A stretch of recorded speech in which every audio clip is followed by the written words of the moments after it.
Hello friends, मेरे झा आज के क्लास में आप सभी का स्वागत करता हूं और हम उम्मीद करते हैं कि आप सभी ने पिछले क्लास को अच्छे से समझा है। और वियोजन अभिक्रिया के बारे में हमने पढ़ा था। हम लोग पढ़ रहे थे रासायनिक अभिक्रियाओं के प्रकार। ठीक है, तो हम लोग जो पढ़ रहे हैं क्लास 10 एनसीईआरटी साइंस का चैप्टर नंबर 1 जो कि रासायनिक अभिक्रिया में समीकरण। पिछले क्लास में हमने पढ़ा था वियोजन अभिक्रिया को। वियोजन अभिक्रिया में 3 तरह के वियोजन को हमने समझा था। उसमें वियोजन को समझा था, प्रकाश वियोजन को समझा था, विद्युत वियोजन को समझा था। और उम्मीद करते हैं कि आप सभी ने अच्छे से समझा होगा। अगर आपको कोई प्रॉब्लम हुआ है तो कमेंट्स में जरूर लिखना, मैं कोशिश करूंगा अच्छे से उसको फिर से समझाने का। ठीक है, हम उम्मीद करते हैं आपको प्रॉब्लम नहीं हुआ होगा।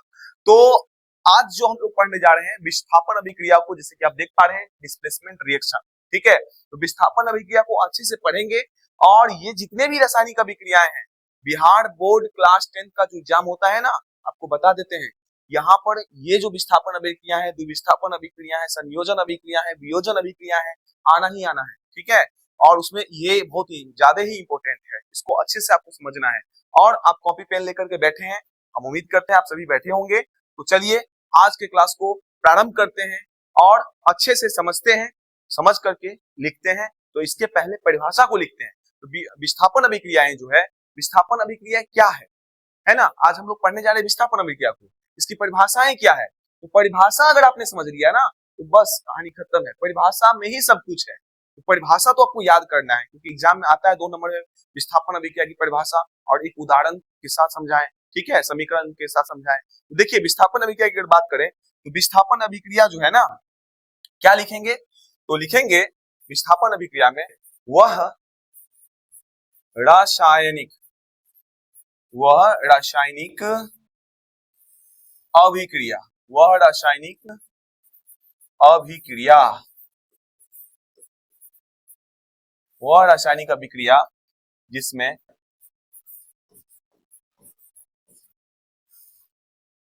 कोई अधिक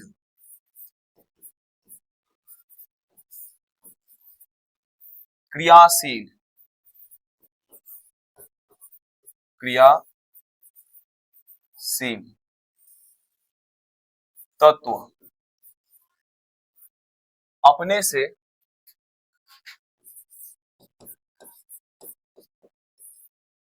अपने से कम क्रियाशील तत्व को है ना, वह रासायनिक अभिक्रिया जिसमें कोई अधिक क्रियाशील तत्व अपने से कम क्रियाशील तत्व को उसके ही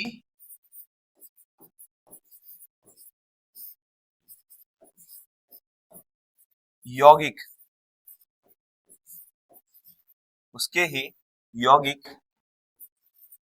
के विलयन से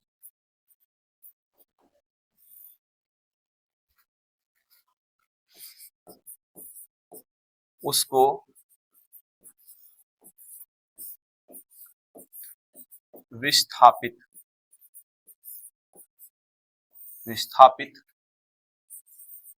कर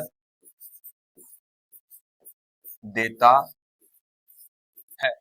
वह रासायनिक अभिक्रिया जिसमें कोई अधिक क्रियाशील तत्व है ना, अपने से कम क्रियाशील तत्व को उसके ही यौगिक के विलयन से उसको विस्थापित कर देता है। ठीक है, वह रासायनिक अभिक्रिया जिसमें अधिक क्रियाशील तत्व, तो अधिक क्रियाशील तत्व और कम क्रियाशील तत्व क्या है, तो ये अधिक क्रियाशील तत्व और कम क्रियाशील तत्व की अगर बात करें तो हम लोग चैप्टर जो 3 पढ़ेंगे ना, धातु अधातु, वहां अच्छे से समझेंगे। ठीक है, तो तत्व की जो है ना क्रियाशीलता रिएक्टिविटी सीरीज को हम लोग समझेंगे, तो वहां समझ जाएंगे। अभी भी मैं आपको समझाऊंगा, आप अच्छे समझ जाओगे, टेंशन मत लो।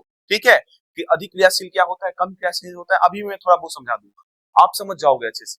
लेकिन 3rd चैप्टर धातु अधातु मेटल एंड मेटोलाइट में जो है इसको और अच्छे तरीके से समझाया गया है। ठीक है, तो वहां तो हम समझेंगे। तो यहाँ पे अभी एक बात ध्यान रखो, वह रासायनिक अभिक्रिया जिसमें कोई अधिक क्रियाशील तत्व अपने से कम क्रियाशील तत्व को उसके ही यौगिक के विलयन से उसको गलित अवस्था में विस्थापित कर देता है।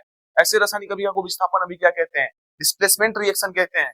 और उम्मीद करते हैं कि ये जो परिभाषा है आपके दिमाग में अभी का अभी सेट हो गया, आप गलती नहीं करोगे, भूलोगे नहीं। ठीक है, तो चलो आगे हम देखते हैं। इसके कुछ क्रियाकलाप हमारे किताब के अंदर दे रखा है, एनसीईआरटी के अंदर दे रखा है, उसको हम समझते हैं। तो देखिए क्रियाकलाप की अगर बात करें तो यहाँ पर क्रियाकलाप 1.9 में कुछ कुछ बातें लिख दी गई है। ठीक है। अब उसमें लिखा क्या है, ये जो लिखा है कि कॉपर सल्फेट का एक विलियन लीजिए, उस विलियन में जो है एक लोहे की कील को, 2-3 कील को एक धागे से बांध करके पहले लोहे की कील को अच्छे से रगड़ करके साफ कर लीजिए, ताकि उसके ऊपर जो जंग वंग जो चढ़ा हो वो हट जाए, है ना। स्वतंत्र अवस्था में हो जाए धातु। अस्वतंत्र धातु जो होता है ना, मुक्त अवस्था में धातु चमकीली होती है, चमकने लगे, देख रहे हो ना, ये चमकीली धातु है, ये लोहे की कील है, कांटी है, ठीक है।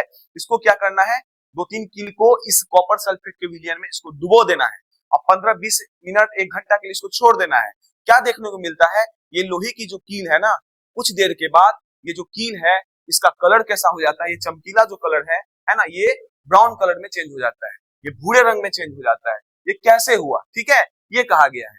तो यहाँ पे देखिए, पहले आपको बता दें, ये जो विलियन है, ये विलियन नीला क्यों है, ये विलियन नीला क्यों है, आपको हम समझा देते हैं। देखिए, कॉपर सल्फेट जो होता है ना, कॉपर CuSO4, इसका जो कलर होता है ना, इसका जो रंग होता है प्राय श्वेत होता है। कैसा होता है, श्वेत, श्वेत रंग का होता है, उजला होता है, ठीक है। जब इसमें 5H2O जल को जोड़ता है या जोड़ा जाता है तो क्या हो जाता है, CuSO4 into 5H2O, ठीक है। ये जो होता है ना, CuSO4 into 5H2O, ये जल जो है, ये 5 अणु इसके अंदर जुड़ गया तो क्या हो गया, ये क्रिस्टलन जल हो गया, है ना। ये जो CuSO4 आप 5H2O जानते हो, ये जो इसको हम जब पानी में डालेंगे, CuSO4 को जब हम पानी में डालेंगे तो ये जो पानी है ना, तो इसका जो रंग होता है ना, ये क्या हो जाता है, नीला हो जाता है, क्योंकि इसके अंदर क्या होता है, ये क्रिस्टलन जल का निर्माण करता है। कॉपर सल्फेट का कलर कैसा होता है, श्वेत होता है। जब इसको पानी में डालते हैं, इसमें जल के 5 अणु जाके जुड़ जाते हैं और इस विलियन का रंग कैसा हो जाता है, नीला। इसीलिए इसको हम क्या कहते हैं, ये जो आप देख रहे हो ना, इसे हम कहते हैं नीला थोथा। क्या कहते हैं, कॉपर सल्फेट को एक और नाम से जाना जाता है। पूछ देगा एग्जाम में, क्या पूछ देगा एग्जाम में भैया, कि नीला थोथा का रासायनिक सूत्र को लिखिए। नीला थोथा, नीला थोथा है, क्या है, नीला थोथा है, ठीक है। और ये जो आप देख रहे हो, ये क्या है, कॉपर सल्फेट है। ये क्या है, कॉपर सल्फेट, ये कॉपर सल्फेट है, ठीक है।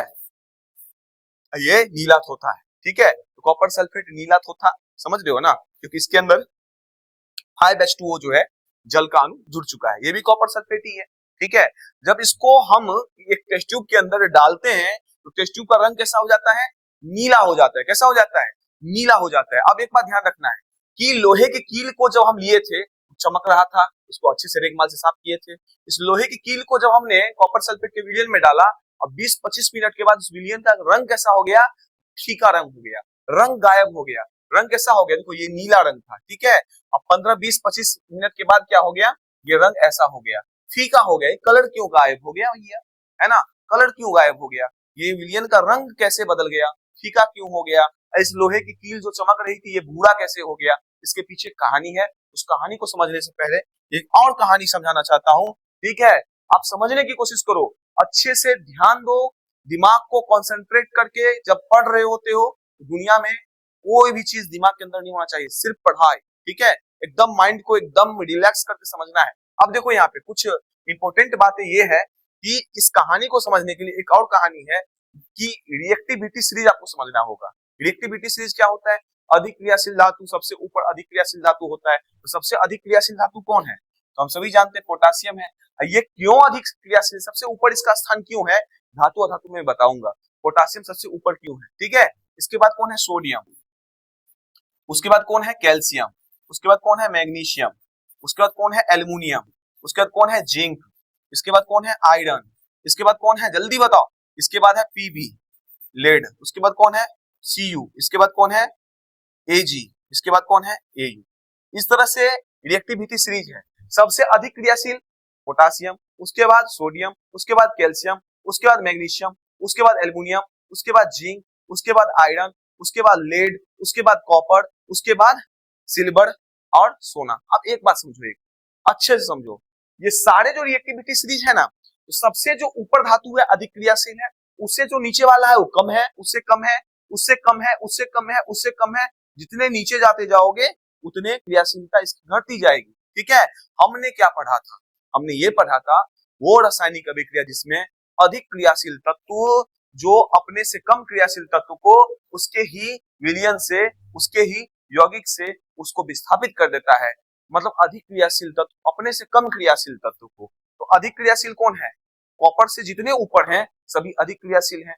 कॉपर से जितने ऊपर हैं सब अधिक क्रियाशील हैं, कॉपर सबसे कम है। ठीक है, इससे भी नीचे है, लेकिन ऊपर, अपने से ऊपर सब क्या है? इससे ज्यादा क्रियाशील है। तो यहाँ पे देखो लोहे की जो कील है ना, लोहे की कील जो है जिसको हम क्या कहते हैं? आयरन कहते हैं। क्या कहते हैं? लोहा, लोहा, लोहा। ठीक है, तो देखिए यहाँ पे ये जो आयरन है लोहा है। ठीक है, लोहा जो होता है सॉलिड होता है। ठीक है, ये क्या है? लोहा है। इसको दूसरे कलर से लिख दें थोड़ा अच्छा दिखेगा। ठीक है, देखो यहाँ ये लोहा है, लोहा, लोहा सिंह। भैया ये कौन सा कलर यूज किया जाए? Yellow, yellow, yellow, yellow. ये लोहा है। ठीक है, ये क्या है? लोहा है। आयरन, लोहा को आयरन कहते हैं। ठीक है, आयरन भी लिख सकते हो। क्या लिख सकते हो? आयरन भी लिख सकते हो। आप लिख सकते हो हमने लोहा लिखा, कोई बात नहीं। तो ये जो आयरन है, इस आयरन को क्या करोगे? जब आप कॉपर सल्फेट के विलयन में डालोगे CuSO4, ठीक है, और विलयन के लिए हम क्या लिखते हैं? एक Q, है ना। जल में विलय अवस्था में जल में घोल के रूप में उपस्थित होता है, उसे हम एक्वस लिखते हैं, एक्वस सॉल्यूशन। ठीक है, यहाँ पे देखो आयरन जब कॉपर सल्फेट के विलयन में अभिक्रिया करेगा तो आप सभी क्या जान रहे हो? यहाँ पर मैंने लिखा है आयरन जो है कॉपर से ऊपर है, यानी कॉपर से ज्यादा क्रियाशील कौन है? आयरन है। कॉपर से ज्यादा क्रियाशील कौन है? आयरन है। तो आयरन क्या करेगा? इससे कम है तो वो रासायनिक अभिक्रिया में अधिक क्रियाशीलता, तो अपने से कम क्रियाशील तत्व को उसके ही यौगिक से उसको विस्थापित कर देता है भैया। तो इसके ही विलयन से इसको विस्थापित कर देगा। तो आयरन को कॉपर विस्थापित कर देगा। अब आयरन क्या करेगा? FeSO4 के साथ मिल करके, है ना, और इस भैया को क्या करेगा? बोलेगा भैया जाओ, है ना। ये कॉपर क्या करता है? अब देखो यहाँ पे असली जो है ना कहानी यही है। ये क्या है? Copper sulphate. ये क्या है? कॉपर सल्फेट,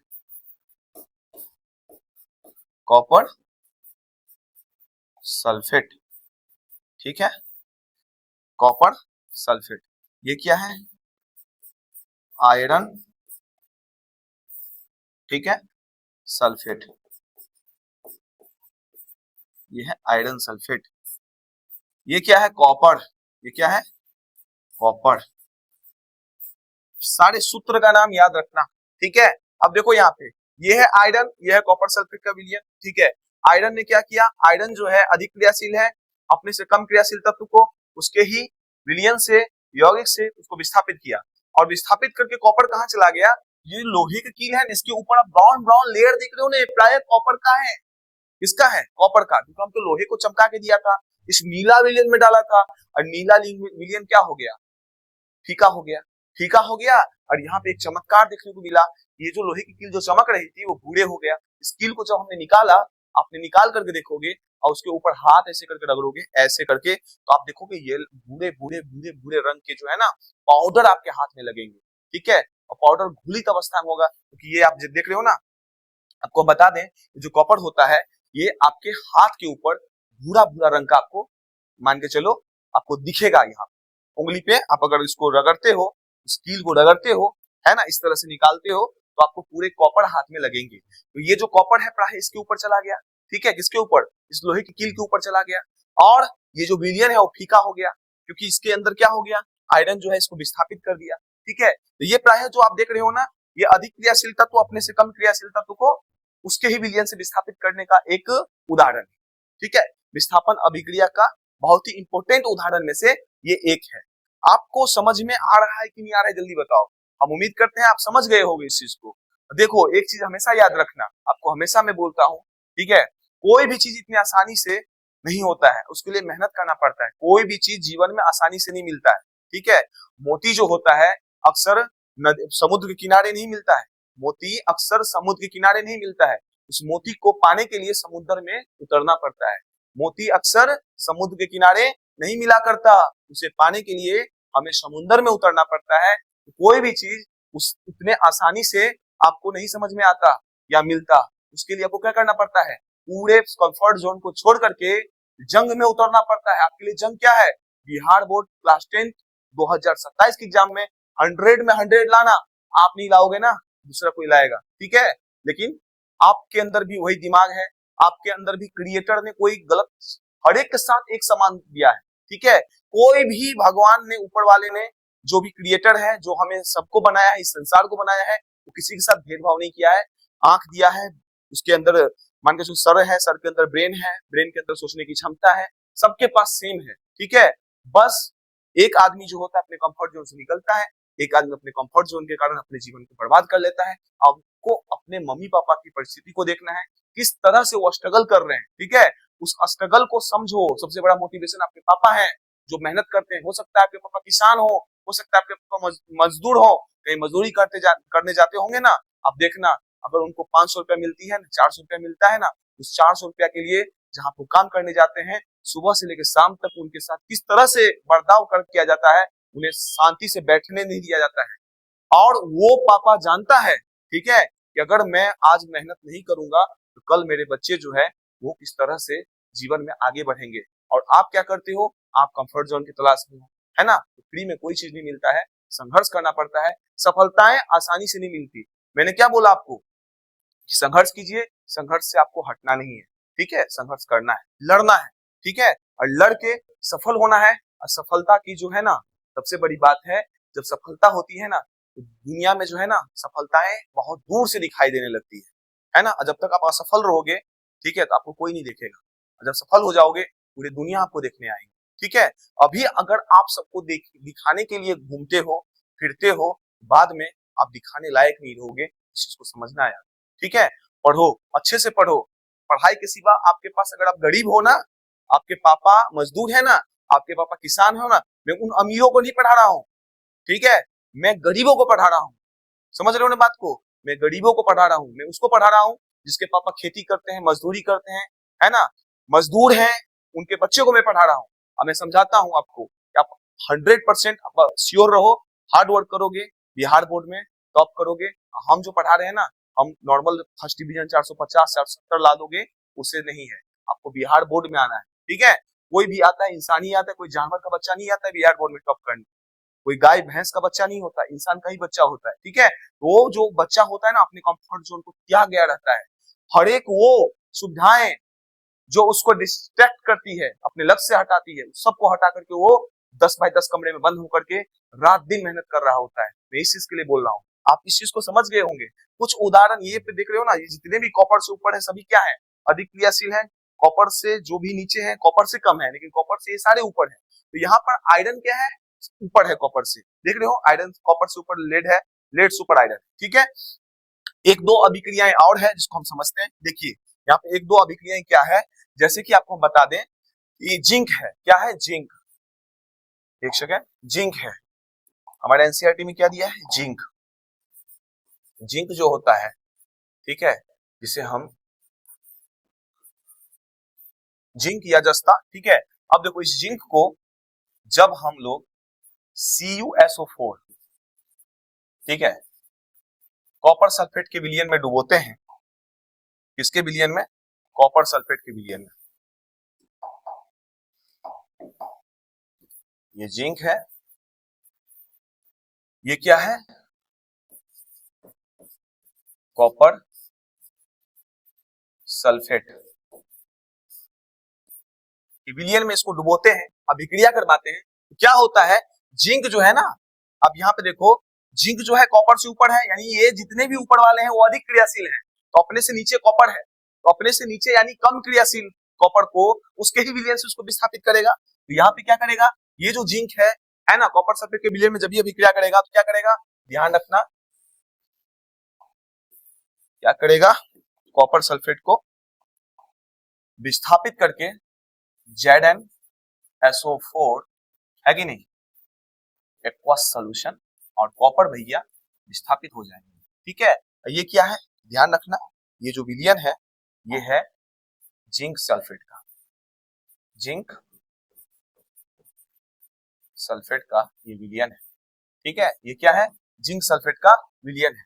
ये जिंक अपने से कम क्रियाशील है कि नहीं, अपने से कम क्रियाशील तत्व को के यौगिक से, उसके ही यौगिक से उसको विस्थापित किया, क्योंकि जिंक क्या है, अधिक क्रियाशील है। ये अभिक्रियाएं क्या है? विस्थापन अभिक्रियाएं की उदाहरण है। विस्थापन अभिक्रिया क्या है? उदाहरण है। एक और अभिक्रिया है जिसको समझ लेते हैं, एनसीईआरटी में दिया गया है। वो क्या दिया गया है, समझो इस चीज को। एक है लेड, लेड वाला भी पूछ देता है एग्जाम में, ठीक है। ये क्या है? लेड है। हम लोग एनसीईआरटी के लाइन बाय लाइन पढ़ेंगे लेड, ठीक है। इस लेड को आप क्या करते हो, जब है ना, इसको copper chloride CuCl2 lead chloride है, ठीक है। इसके विलयन में है ना, इसको अभिक्रिया करवाया जाता है। ये क्या है? लेड कॉपर क्लोराइड,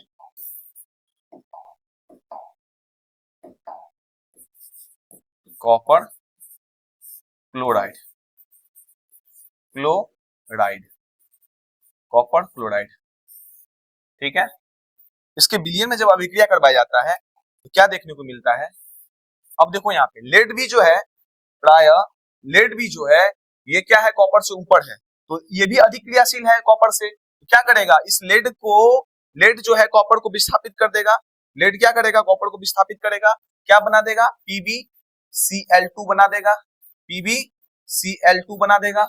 और भैया कॉपर भैया हर बार विस्थापित हो जाएंगे, हर बार क्या हो जाएंगे? विस्थापित हो जाएंगे। ये किसका सूत्र है? तो आप सभी जानते हो, लेड क्लोराइड, लेड क्लोराइड का ये सूत्र है, ठीक है। और इस तो जान ही रहे हो, कॉपर है, क्या है? कॉपर, क्या है? कॉपर है, ठीक है। उम्मीद करते हैं ये सारे रासायनिक अभिक्रियाएं इंपॉर्टेंट है, और इस सारे रासायनिक अभिक्रिया में से एक या दो रासायनिक अभिक्रियाएं आपके एग्जाम में आपको देखने को मिलते हैं। इसीलिए इन सबको इतने आसानी से हल्के में आपको नहीं लेना है।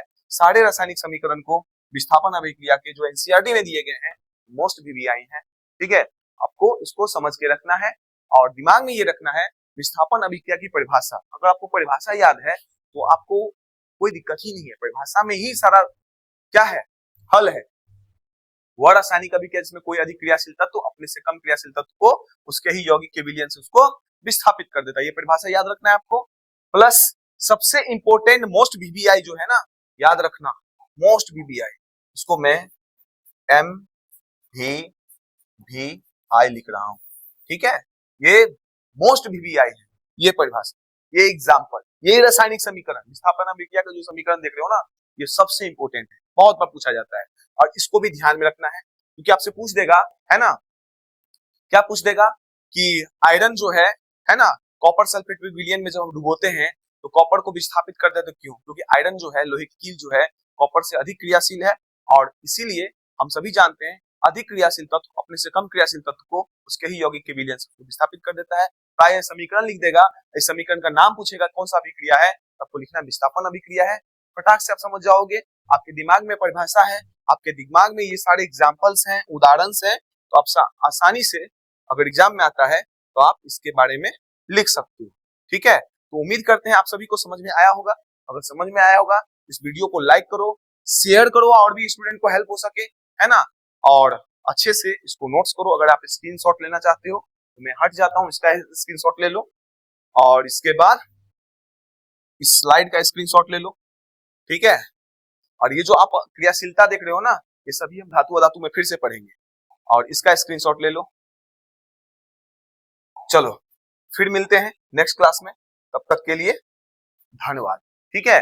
और अच्छे से पढ़िए, मन लगा के पढ़िए, फिर मिलते हैं।